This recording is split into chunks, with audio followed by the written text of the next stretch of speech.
우리에게 주신 하나님의 말씀은 시편 145편 17절입니다.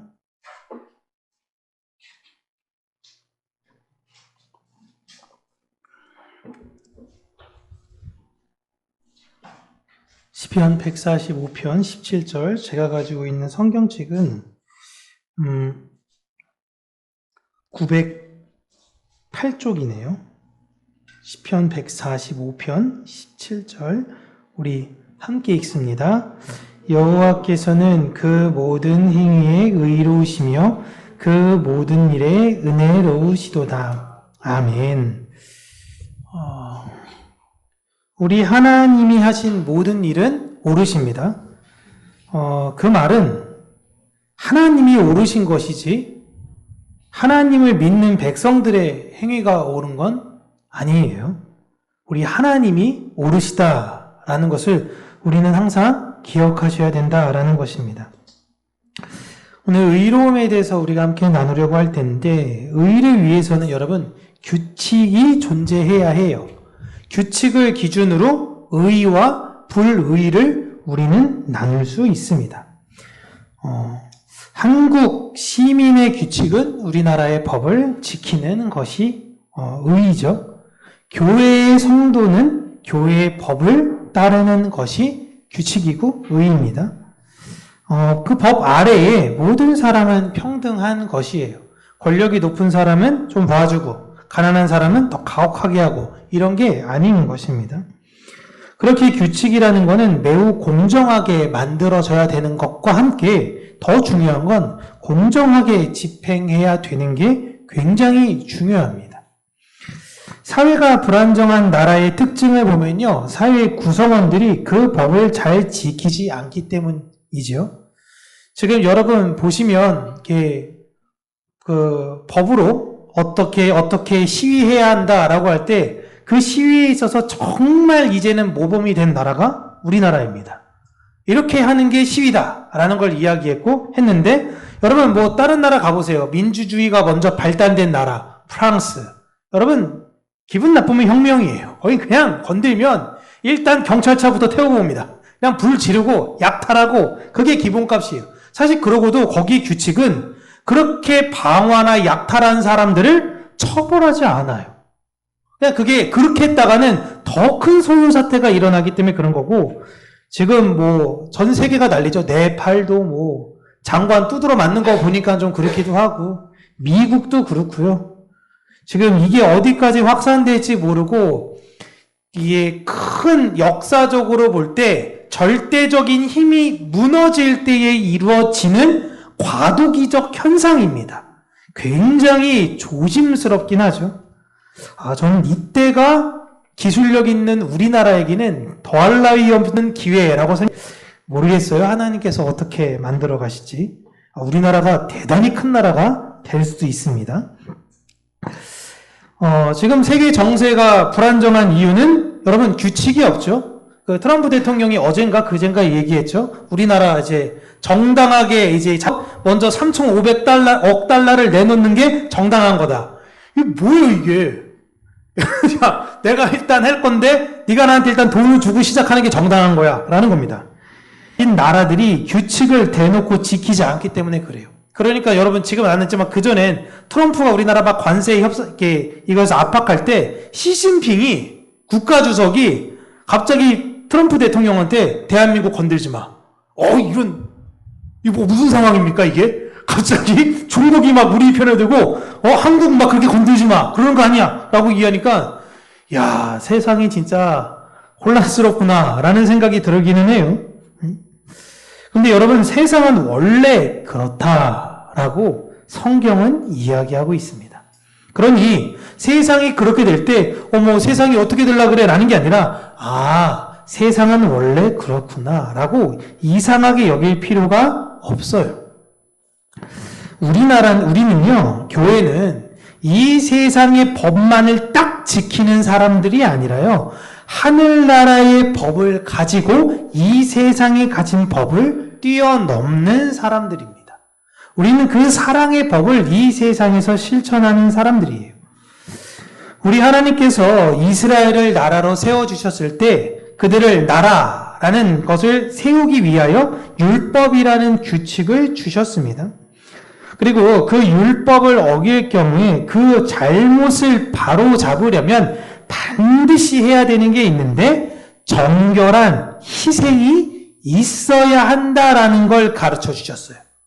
너희들도 실수하고 잘못할 수 있어. 근데 그때마다 반드시 필요한 건 정결한 희생이 있어야 한다라는 게 이스라엘의 규칙의 대전제예요.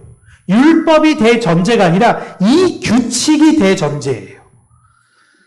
이스라엘 사람들이 하나님에게나 이웃들에게 잘못을 하고 실수를 해서 피해를 입히게 되면 어떤 희생이 반드시 따라야 하는 거예요. 심지어 자신의 목숨이 죽는 것까지도 규칙입니다.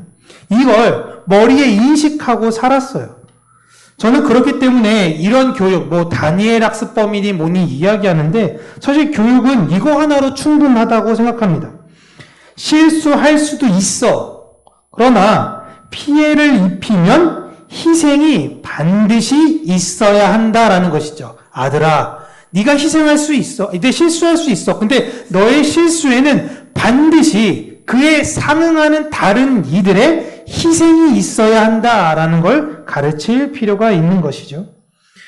그런데 하나님은 이스라엘 전에 사실 에덴 동산을 만드시고 그 안에 대전제의 규칙을 원래 만드셨어요. 그런데 아담과 하와가 그 규칙을 어겼습니다.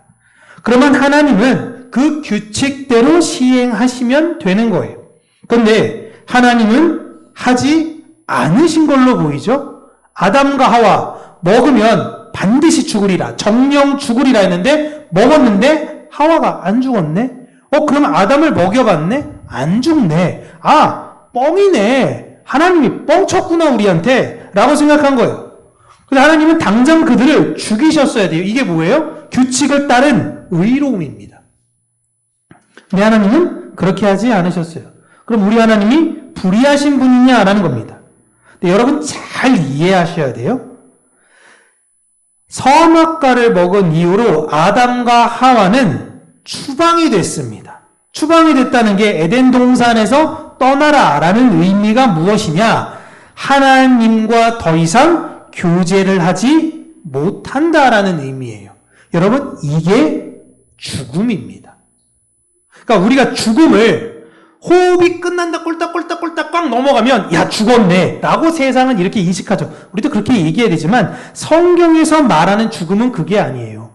성령이 없는 자들은요, 살아있으나 살아있는 것처럼 보이나 실상 그들은 죽은 자다인 것입니다. 아담과 하와는 추방과 동시에 어떤 상태냐? 죽음 상태예요. 그런데 그 아담과 하와의 잘못을 되돌리려면 희생이 있어야 해요. 이것을 하나님은 그들에게 가르쳐 주셨고 이걸 완전히 충실하게 잘 이행한 사람이 누구예요? 아니요. 그 아담과 하와의 아들. 누구예요? 아벨이죠. 아벨이 이거를 완전히 이해하고 했어요. 그래서 마지막 때에 결국 제사드릴 때에 희생의 제사를 드리는 거예요. 그 마음 자체가 그렇게 간 거죠. 물론 가인이 곡식 갖다 드렸으니까 안 받았다 이런 마음이 아니에요. 무언가 우리의 잘못에는 정결한 희생의 존재가 필요하다는 걸 아벨은 정확하게 알았어요. 이 내용을 하나님이 이스라엘 백성들을 나라를 세우시면서 율법에 명시하신 것이고 그들을 위해서 하나님이 죽으셨어요. 그렇게 하나님이신 예수님이 율법과 함께 죽었다라고 신약 성경에 계속 나오는 의미가 뭐냐면 이제 옛날에 있었던 그 정결한 희생에 관련된 그 법은 이제 예수와 함께 어떻게 됐냐면 폐기됐어요. 왜? 만드신 하나님이 죽었으니까. 만드신 하나님이 죽음으로 그 법은 폐기됐어요. 그런데 부활하신 하나님, 부활하신 예수님과 새로운 나라에는 새로운 법이 필요해요. 그래서 예수님이 제자들을 모아놓고 새로운 법을 너희들한테 줄 거야. 그 법이 뭐야? 서로 사랑해라. 끝이에요.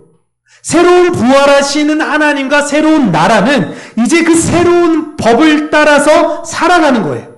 그게 그들이 가진 의인 것입니다. 이해되시죠? 우리는 이제 그 규칙을 가지고 살아가는 거예요. 율법은 이제 끝났어요. 이제 우리에게는 예수 그리스도께서 명령하신 사랑이라는 법을 가지고 살아가는 거예요. 대한민국 법을 어떻게 지켜요? 미국 법 어떻게 지켜요? 중국 법 어떻게 지켜요? 이런 거 아니에요. 우리에게 있어서 법은 하나예요. 사랑하는 것입니다. 물론 그 과정에서 완벽하지 못합니다. 그러나 그게 내 마음 안의 지표이자 규칙인 것을 알고 그것을 따라가려고 할 때에 하나님께서 의라고 여겨주신다라는 것입니다. 이게 굉장히 중요하죠. 이게 우리나라 사람들은 너무 잘 돼 있어요. 그래서 카페 가면은 핸드폰 놓고 그다음에 가방 놓고 그래도 누가 가져가나요? 여러분 요즘 가져간대요. 조심하셔야 돼요. 요즘 가져간대요. 그래서 뭐 혹자는 자꾸만 그러면 안 되는데 중국인이냐? 막 이렇게 얘기하면서 가져가는 사람도 혹시 중국인이냐? 막 그렇게 물론 저도 가끔씩 볼 때 그런 마음이 제 마음 가운데 순간순간 일어나가지고 그래도 이렇게 사람을 이렇게 판단하면 안 되는데 그래도 그 나라 사람들은 그럴 것 같아 라는 생각이 있잖아요. 근데 지금 전 세계로 인식에선 한국 사람들은 안 가져간다라는 거예요. 안 가져가요. 왜? 왜 안 가져갑니까, 여러분? 여러분 가져가시나요? 안 가져가죠. 왜 안 가져? 뭐가 부럽죠? 왜 카페 올라가서 자리 잡고 오세요? 그러면 올라갔는데 다 핸드폰만 들어있어. 자리가 없네? 이게 안타깝지. 핸드폰을 내가 가져가야겠다. 이 생각 안 한단 말이에요. 왜 안 가져가시죠? 맞아요. 장로님, 되게 중요한 거예요. 외국 사람들 이거 상상도 못 한대요. 한국 사람들한테 물어본대요. 왜 안 가져가니? 남의 거잖아. 이거 여러분 어렸을 때부터 배우거든요? 이게 우리나라엔 당연한 규칙이에요. 근데 프랑스에선 5분만이면 끝이에요. 5분이면. 5분도 많이 걸리죠. 온두라스 이런 데는 뭐 10초면 끝난다고 하는데, 거기는 그게 규칙이 아닌 거예요. 규칙을 만들어 놨는데. 우리 안에는 그게 규칙이 된 겁니다. 그러나, 우리 예수를 믿는 사람들은 이 한국인이 갖고 있는 규칙보다 더 상위의 법을 가지고 살아야 된다라는 것입니다. 그게 바로 사랑이라는 것. 그 사랑을 우리가 지향하며 살려고 할 때에 우리 안에서 하나님께서 그걸 의로움이라고 얘기해요. 나는 하나님을 믿으니까 하나님의 말씀을 믿어. 그러니까 나는 사랑하면서 살 거야. 하나님이 아브라함이 하나님을 믿음에 이를 그의 의로 여기시더라. 하나님이 아들 줄게. 하나님이 아들 주신다고 했어. 그럼 주실 거야. 믿고 산 거야. 그냥 그렇게 살았던 거예요. 하나님이 사랑하면서 살래. 그럼 난 사랑하면서 살 거야. 하나님이 여러분의 그 의롭다 여기시니라. 라는 것입니다. 의는 여러분 무슨 옳은 행위 막 불구덩이 뛰어들어가지고 누굴 구출해낸 행위 이런 행위를 넘어서서 우리가 하나님의 뜻대로 살겠다라는 것이 바로 의로운 행위라는 것을 잊지 않고 제가 끊임없이 이야기하지만 사랑하면서 사는 우리 모두가 그 지향점을 잃지 않고 살아가는 우리 모두가 되시길 주님의 이름으로 축복합니다. 기도하겠습니다. 살아계신 하나님 아버지, 호흡 있는 모든 만물 여호와를 찬양하라 라고 이야기할 때 우리 안에 그 성령의 호흡을 가지고 하나님의 사랑으로 온전히 찬양하는 자가 되게 하여 주시옵소서. 우리 삶에서 그 사랑으로 말미암아 하나님을 찬양하게 하여 주시고 우리 안에서 사랑이라는 그 열매로 말미암아 하나님의 영광이 드는 삶을 살게 하여 주시옵소서. 때로는 우리 안에 있는 성질이 하나님의 뜻에 거슬러 때로는 우리 안에 있는 자존심이 하나님의 뜻을 거스러 할 때에 하나님 우리를 긍휼히 여기시고 다시금 하나님의 사랑으로 우리를 회복시키시사 우리가 이 세상 살아갈 때에 하나님의 사랑으로만 살아가는 사랑의 사역자들이 되게 하여 주시고 나에게 맡기신 바 가정에서 학교에서 직장에서 어디에서든지 예수 그리스도의 사랑의 열매로 살아가는 자들이 될 수 있도록 은혜 더하여 주시며 용기 주시옵소서. 예수님 이름으로 기도합니다.